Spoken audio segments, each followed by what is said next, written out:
Now, for just a few minutes, dive deep into that silence. Listen to the silence, see the silence, taste, smell, and touch the silence.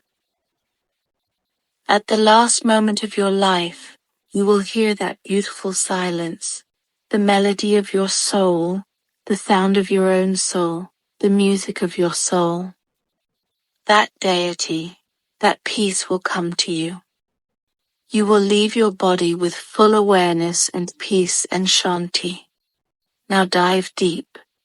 Hear the eternal sound of Om in the silence, and we will remain silent for just a few minutes. Just a few minutes. The play of the mind. You sit with your eyes closed for 3 hours. Does meditation come? Sitting with your eyes closed like a statue will not bring you anything if the play is still going on inside. The play is still going on. Meditation is a process of awakening when one is free from identification with this play, the play of the body and mind. Meditation is a process of awakening when one is free from identification and loss in the external context and objects. Meditation begins with detachment from the mind. Meditation begins in your daily life. If you cannot detach yourself from your daily activities, you cannot close your eyes and meditate.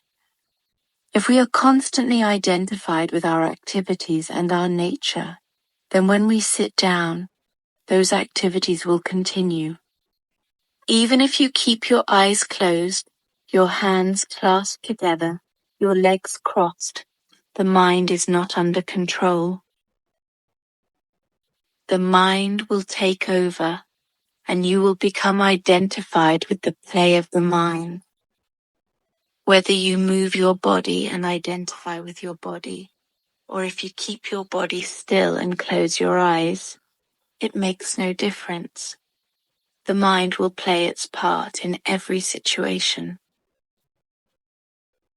To detach and keep the mind away from daily happenings, so that when you sit down to meditate, you have to take the first step called Karma Yoga. Karma Yoga is the foundation for your meditation practice to progress. There can be no meditation without Karma Yoga. It doesn't matter what else you do. There can be no meditation